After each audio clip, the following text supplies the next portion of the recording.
This video is sponsored by Casetify. More on that later.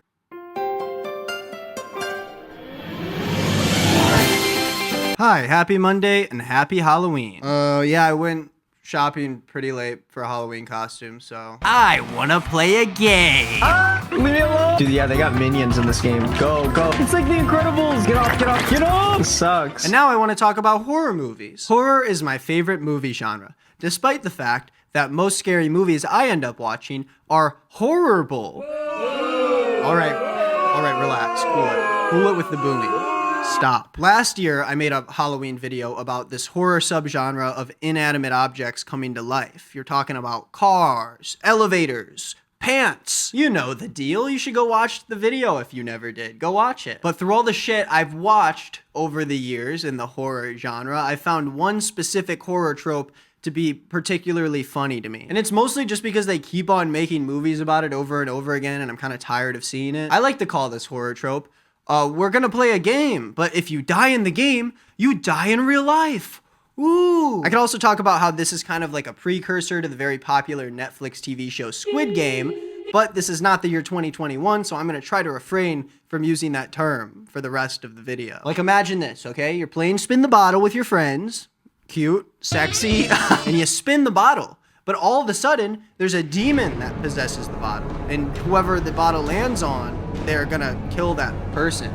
And then the game is over when you're the last one left, and you have to actually fully French kiss the demon on the face. I mean, come on. That premise right there is at least a 40% on Rotten Tomatoes. Wow, this room really is not, this whole video is not a great look. Did I mention that I'm moving? I didn't mention that. I'll talk about it later. Now, we don't have to imagine the scary Spin the Bottle movie because it already exists. It doesn't already exist, actually. I meant the kind of like subgenre of that kind of thing happening. That exists. And especially with the new movie Bodies, Bodies, Bodies coming out this year, I particularly started thinking about this topic and realized how tired I am of continually seeing this trope happen over and over again. So to prepare for today's video, I forced my writer, Sid, to watch 5 movies that kind of center around the premise of party games gone wrong. And of course, I'm not going to watch the movies because, as you can tell by the background, I'm moving. There it is in the script. And according to the government, you cannot postpone a national holiday just because you're moving across the country and you want to put out a Halloween video, but you don't have time to do it. So today we're going to be taking a look at 2012's Would You Rather, 2018's Truth or Dare,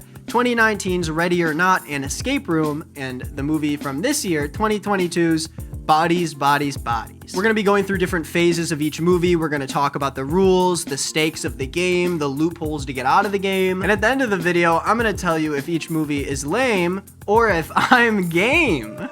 I think I'm losing blood circulation from this helmet. This outfit is the worst Halloween costume of all time. But before we look at those movies, you have 2 seconds to subscribe down below. I also just released a couple days ago a new album with my friend Dev Lemons for our band that we call Queef Jerky. The album's called Queefomania. It's actually on, it should be on this channel. It should be the last thing I just posted. So you should check it out. It's on Spotify and everything too. I don't care.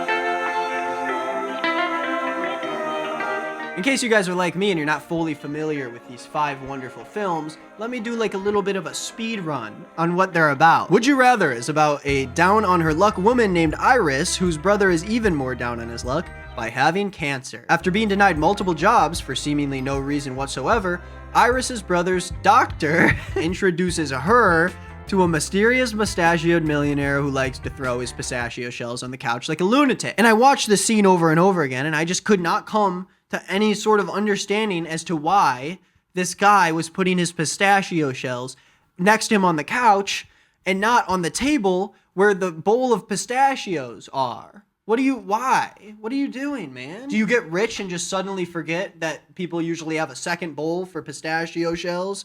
Or you can just put them on the table you're sitting next to. So this mysterious millionaire invites him to his little cool little tiny little... So then this mysterious millionaire invites her to his house where she is going to compete against other people who are down on their luck and have brothers with cancer or whatever. In the most boring wannabe Squid Game... I said Squid Game in the script again. I said I wasn't going to say it. But yeah, it's like Squid Game, but like really bland and not fun or interesting in any way. Ready or Not follows Grace's first night being married to her rich nepotism baby husband as they stay in his family's manor. Manor. I wish I was rich enough to be able to live in a manor. There's like a certain point where you go from a house to a mansion, and then if the mansion gets old enough, maybe, don't look at my back. This is bad. This is like a really bad. Last year, I put a lot of effort into my costume. I was Polka Dot Man from the Suicide Squad. And now, seemingly, my channel is down on his luck. It looks like my cat is dead in the reflection of the mirror. It looks like I live in a prison, and I'm dressed like a government cop. Now, the rich-ass family who has built their empire on selling both board games and their soul to the devil makes Grace participate in a ritualistic game of hide and seek where if they find her before dawn, they will kill her. Now, Truth or Dare is a movie about a spring break trip going horribly wrong. During her and her friend's trip to Mexico, Olivia meets a hot, mysterious stranger who lures the friends into an abandoned church and forces them to play Truth or Dare. I know this sounds like a porn. It is not a porn. It's a full movie that includes things that seem like they'd be in a porn without the porn part of it. The game then haunts them after the trip, increasingly coming up with worse and worse challenges for their friends to partake in. The movie Escape Room is about, it's about an escape room. That's it. It's just a bunch of people in a deadly escape room. And finally, and this is not a sentence that I personally wrote down, so don't blame me for this, Bodies, Bodies, Bodies is like if the Hype House turned into Among Us. And right there, I'm going to be retiring from this job. I hate everything, and I'm going to walk out the door. Oh, the tape in the back of my costume just broke, dude. Oh, this is the worst thing ever. A group of rich 20-something socialites play a party game during a storm, and chaos ensues when, spoiler alert for one of the beginning parts of this movie that just came out, Pete Davidson's character is found dead. Wow. Now, all these movies have very similar premises, but they all kind of vary in terms of the quality and the seriousness of each movie. So with that being said, let's talk about...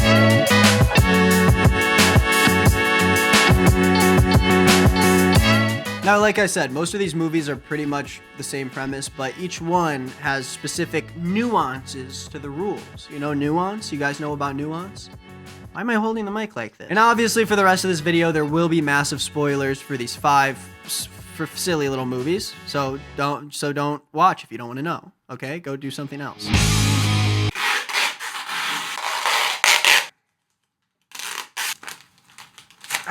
I don't have the arm. So in Would You Rather, Mr. Lambic, who is our mustachioed game maker, lays out the rules in a very clear fashion. The player is given the choice between 2 actions. For example, maybe you're told that you either have to electrocute yourself or you have to electrocute someone else in the game. And then you'd get like 15 seconds to make a decision and complete the action. As the challenges begin to get more and more difficult, the time that you get to decide on those things is lengthened. And if you refuse to complete the challenge or you fail to do so, then Mr. Pistachio makes his British butler Bevins shoot you. The way Sid wrote that made it sound like I was watching some like British mystery television program where everyone like has goofy names and speaks in funny little accents. Unlike Would You Rather, which is grounded in the real world with no like extra supernatural elements, the rules of Ready or Not are based on a supposed curse that was put upon the family. The rules of the game are simple. When a new person joins the family, in this case it would be like someone marrying into the family, they must play a randomly assigned game as initiation. And for the most part, the games are very harmless. But if the hide and seek game is assigned, the initiate must then hide from the family until dawn. If they are found, they get killed in a satanic ritual in order to save the family from the curse. This seems like an awfully intense way to initiate someone into the family, and I might be confused because I didn't actually get around to watching this one, because, you know. Huh? Okay? But at least, hey, I'm not pretending to do something that I didn't. I'm real. I'm real. Everyone comes up to me and they're like, "Oh, Nick, you're so perfect, and there's nothing wrong with you," and people are always saying that, as you can tell. But I actually am human. Sometimes I don't have time to do everything. Sometimes I gotta pretend that I watched a movie. But I'm not gonna pretend. I'm real. I'm real. Now, in the same vein, Truth or Dare is also satanic in nature, where a demon possesses and follows around the players of the game. So once you are asked Truth or Dare, you must do the Truth or Dare, or else you die, of course. Now, I actually did watch this movie a few years back with some friends.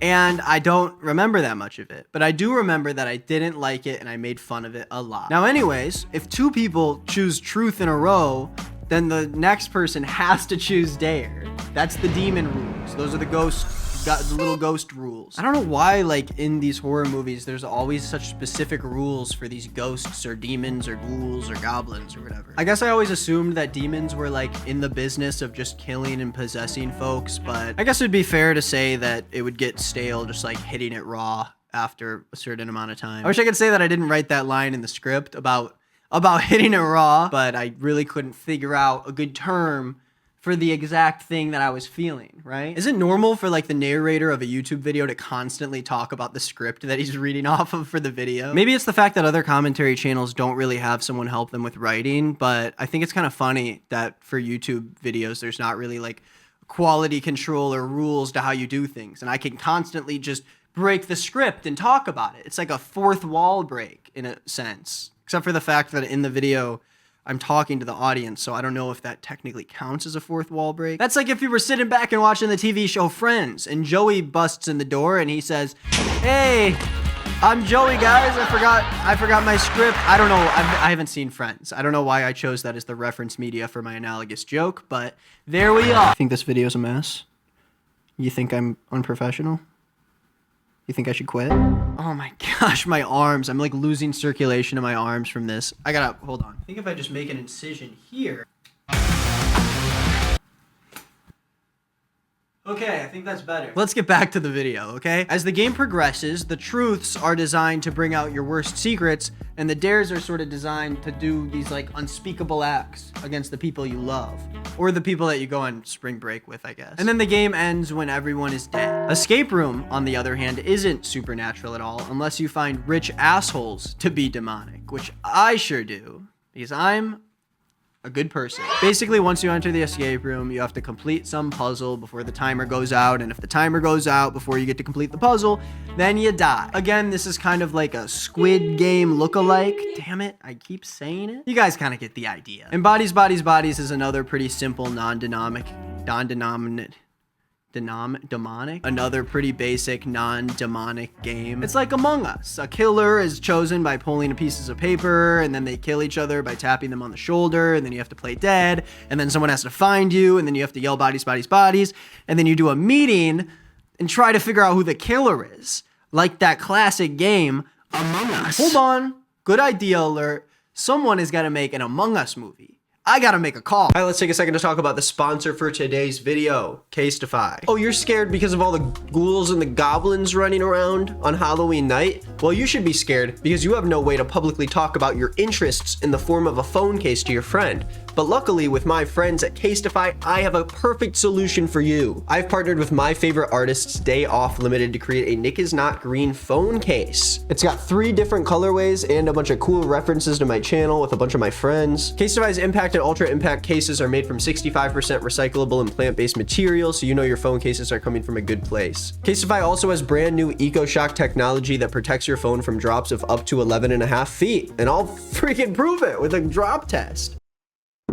And check it out, good as new. Casetify's cases are drop tested 5 times the military standard, which means that it's been drop tested 130 times to ensure that your phone's EcoShock technology does not wear off and continues to keep your phone safe. Their phone cases are the perfect balance between protection and sleekness, so I know I can take care of my phone without having to put this gigantic brick on it. They also have an endless amount of curated print options that can help you pick a case that fits you. You can even personalize your own case like I did with this awesome Gormu case. Pretty cool, right? If you want to be just like me and get your own Gormu case or Nick is Not Green case or anything else you want, go to casetify.com/nickisnotgreen to save 15% off of your order. Thank you to Casetify for sponsoring this video. Let's get back to the spooky fun.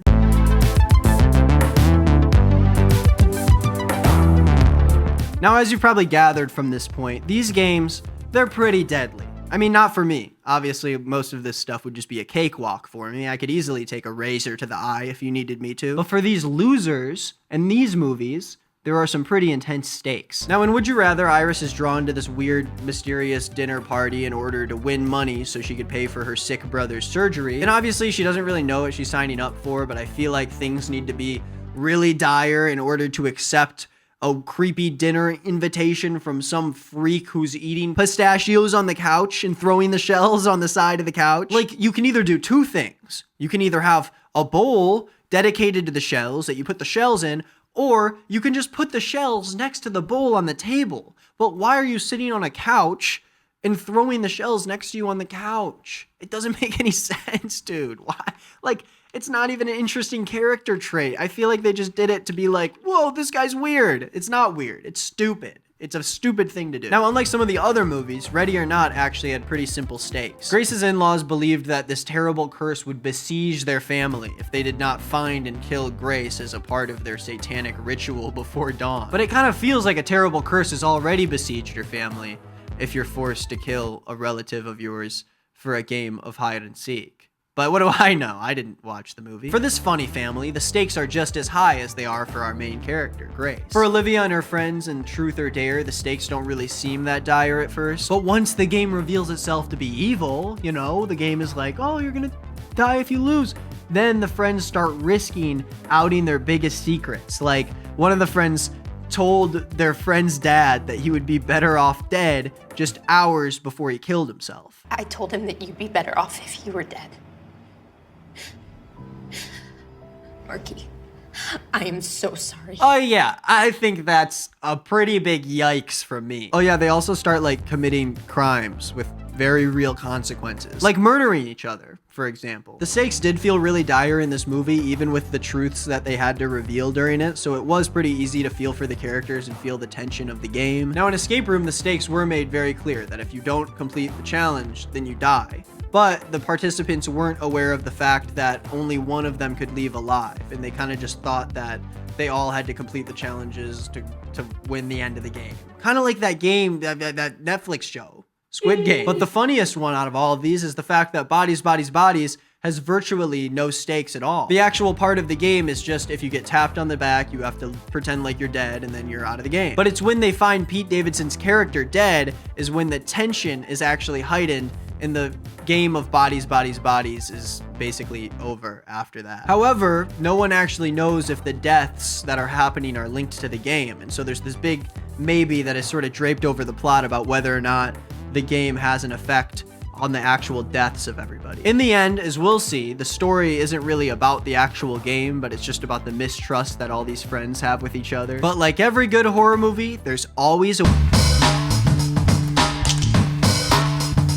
Or at least you would like to think so. My assumption going into each of these movies is that the plot would include some sort of loophole that would allow the players to exploit it and sort of escape the game and not die. But as you're about to see, basically every single one of these movies stuck to its guns, making the games virtually unbeatable in the sense that there's no way to really escape it. In Would You Rather, Iris and the other players make an attempt to escape the game, but it's made very obvious that the game must continue until there is only one player left. It comes down to the last challenge, and Iris is either given the option to kill the other player with a gun and then win all the money for her sick brother or whatever, or they can both actually leave the game unscathed, besides all of the stuff that happened during the game. But they don't have to die. Now, Iris made her morals very clear throughout the plot of the movie that she was always going to try to put the other players before herself. But at the end of the movie, I was surprised because she killed the guy to get the money for her brother. And then in the span of like 30 seconds, you just get all the rich people clapping and celebrating that she killed the guy, and then she just drives home and gets the money for the surgery for her brother. It seemed like there was very little conclusion to this super traumatic event. Like, there was no big thing after she killed him or anything. It just sort of cuts to her driving home. Then I got the biggest whiplash I've ever gotten from one of these stupid movies, is the fact that Iris drives home to tell her brother about the money she just won for his cancer surgery stuff, whatever. And she goes into his room to discover that he overdosed on his meds, his cancer meds, and he died. And then within 15 seconds, the movie literally just, the credits roll, and that's it. That's like the end of the movie. It's just stupid. I hate it. I hate it. I hate it. What a super cool and not totally unsatisfying ending to a dumb movie. My thumb? Something wrong with my thumb? Now, the entire mystery and the question around Ready or Not was whether or not the family was serious about the ritual, or if they were just being superstitious. The film does a really good job of keeping the audience guessing of whether or not something is actually going to happen if they don't find Grace, until Grace actually survives until dawn. It is lost. Forgive us. Everything's normal and we think the family is going to be completely fine and that they were just joking around. And then... The girl still dies!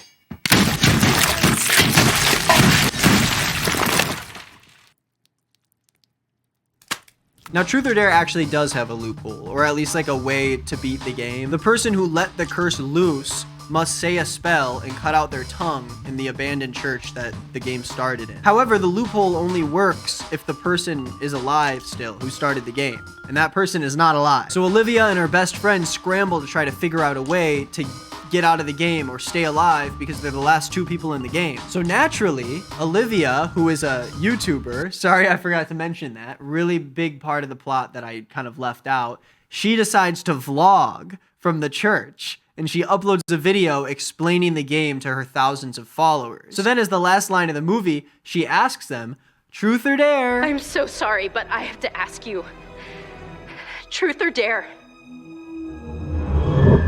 And by asking the question and involving everyone in the game, they are sort of like pushed down to the queue of people who will die first, and they don't have to really worry about dying anymore because they spread this disease to her thousands of fans on YouTube. At least I don't have to be afraid of this premise because I would easily throw you all under the bus if it meant that I didn't have to play a little game. Now, Escape Room in theory shouldn't have a loophole, and it also kind of doesn't. And I know that's confusing, but let me explain. Basically, at the end of the movie, Ben gets through to the last room and wins the whole thing.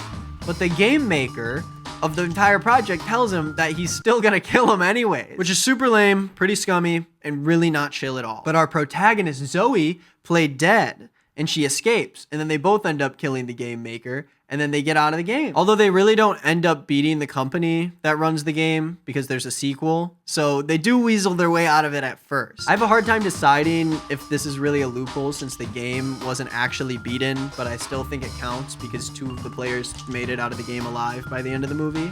And that's against the rules. You're not allowed to do that. And finally, there is no loophole for Bodies, Bodies, Bodies because the game wasn't deadly to begin with. Now, another big spoiler alert, but the big twist that sort of has the internet split on whether or not it was a good ending for this movie is that Pete Davidson accidentally killed himself while filming a TikTok with a sword, and then the rest of the house got paranoid and they started killing each other, blaming the game on their misfortune. Personally, as someone who actually did watch this movie in theaters, I liked the twist a lot. I actually did like the twist. I know it sounds stupid when you say it out loud, but it is funny. I liked it. Now, since the game wasn't really the driving force of the story, there weren't any winners, but there sure were a lot of losers. All the people that died, those are the losers, the dead ones. All right, so what have we learned after all of this? Well, I mean, rich people are the worst. Well, not me, of course. I mean, 4 out of 5 of these movies are really just about rich people sucking really hard. But now that we know the rules and the stakes and the loopholes for all these games, I thought it would be fun to talk about myself for a little bit. How would I do in these games? Well, I think if I was dropped into any of these games, I think I would do the worst at Would You Rather. There were like so many times that I thought death sounded much better than the options that they were given. And overall, I'm kind of a weenie when it comes to gore and torture. Sue me. Obviously, most of this stuff would just be a cakewalk for me. I could easily take a razor to the eye if you needed me to. However, I think I would really crush it in Bodies, Bodies, Bodies. Because I would obviously know that the game isn't connected to any of the murders, I could calm down my friends enough to stop killing each other. And also as an influencer myself, I feel like I would fit in with a cool group of Zoomer creatives. That's soft. But you don't care about what I think about any of these movies, right? Well, none of that matters, because I'm gonna give you Sid's opinions instead, mixed in with my limited knowledge, of course, on how well each movie captured the spirit of the game. And this time, I'm gonna order it from my least favorite to most favorite. Would You Rather was very much the worst movie on this list, and probably one of the worst movies that Sid has ever seen, and I don't remember it being that great. Unlike the other movies, none of the challenges really felt particularly exciting to watch. It just kind of felt like trauma and gore porn the entire time, just for the sake of it being like a horror movie. I liked the like secrets that they had to out, but like I felt like that one Skype movie, Unfriended, honestly did it better. That movie, third act, kind of okay for a Skype movie, but it ends horribly. I hate the ending. Why am I talking about the Skype movie? But going back to Truth or Dare, I feel like if you're going to base the premise off of like a classic childhood or party game, you should at least make it a little campy or self-aware if you're gonna do the whole, it's a game, but you die when you lose. But the movie was so like weirdly serious, but unaware that it was just like, I don't know how the movie got made in the first place. The worst part of this movie by far is when all of the players try to break free and there is like the most awkward chase scene in the history of film happening. And Iris, the lead character, is caught by Mr. Lambick's son in the basement of the house, where he immediately tries to, and trigger warning for sexual assault here, he catches her and immediately tries to rape her. So then she immediately breaks free, thankfully. And when she gets caught and put back in the game, the dad is like, I'm so sorry for my son's behavior. That is not representative of who we are. And then 2 minutes later, she gets held underwater and they try drowning her and she almost drowns to death. Now, although the premise of Escape Room was pretty similar to Would You Rather, with like people competing for a bunch of rich people's entertainment, I actually feel like it was pretty similar to Truth or Dare in terms of the vibe of the overall movie. Both Escape Room and Truth or Dare were definitely trying to take themselves a little too seriously, but at least in Escape Room, the challenges were fun and I was like invested in the interpersonal relationships. And unlike Would You Rather, there were at least like protagonists that I was rooting for in this movie. Now, Bodies, Bodies, Bodies was the only one that I actually went and watched in theaters when it came out. And I had a good time watching it. I would recommend it as like a fun little horror movie night with your friends. I don't know if I really liked it as much as most people. I felt like the first and second acts I was iffy on. You can see my full review at letterboxd.com/nickisnotgreen. But I really, really loved the third act. I liked the ending, and then there was this scene in the third act that I think was like the best written scene of the year for any movie I saw. But overall, I thought the comedy was great, and I felt like the writers did a really good job of making these people feel like actual people and not just like what old people think Gen Zers are. And I really liked Pete Davidson in this movie. I thought he was funny, and he did a good job. So good job, Pete Davidson, in the movie. Now, I think Ready or Not would have to be the top of the list here because of the actual expectations of it. Like, I expected Bodies, Bodies, Bodies to be funny and to be entertaining, but I didn't expect the same type of thing from Ready or Not. The movie was very comedically focused, and it used the campiness of the actual premise to its advantage. Do you think that this is a fucking game?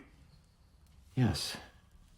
Hide and seek. Grace was an easy protagonist to root for, and the family was weirdly goofy and outlandish, where I was rooting for them sometimes too. And like I said before, I feel like with films in this subgenre, with this ridiculous premise, you really have to lean into the comedic part of it. And this movie only has a $6 million budget, which is pretty crazy for how well they actually pulled off the character and the production design. Overall, if I had to recommend any of them, I would definitely say Ready or Not, despite the fact that we all know how it ended if you're watching this movie. And overall, this horror subgenre isn't nearly as bad as I thought, especially compared to a lot of the stupid horror movies with really dumb tropes that I've seen before. But I do think that it's become a trope that has kind of run its course after Bodies, Bodies, Bodies came out and was as popular as it was this year. So I feel like we should probably relax until we have a good and unique premise to play of scary death game again. Anyways, thank you for watching this very odd and bizarre video that I have made for you today. I'm really excited for the next year of content once I'm able to move, and I feel like I will have a lot more resources and capabilities to make videos that I'm really, really excited about. So I hope you subscribe and stick around because a lot of good stuff is coming. I post basically every single day on my second channel. That's a lie. Sometimes I will, and sometimes I'll stop posting for a couple weeks. You never know what to expect over there. I also have a podcast, the Fellowship Covenant podcast, linked down below. We have episodes every single Sunday. I also released that album with Dev Lemons, Queef Jerky. Check it out. Links are in the description down below. It's the last video I posted on this channel. If you're watching this video still somehow, there are 2 videos on the screen that I've made before that are probably freaking awesome that you should watch, and you should go check those out and let me know what you think in the comments down below. That's all I have to say. I'm sick of all of this. Have a happy Halloween, a safe, good old happy Halloween. What a long cut at the end of this video. I'm still talking. Let's end the video. Goodbye.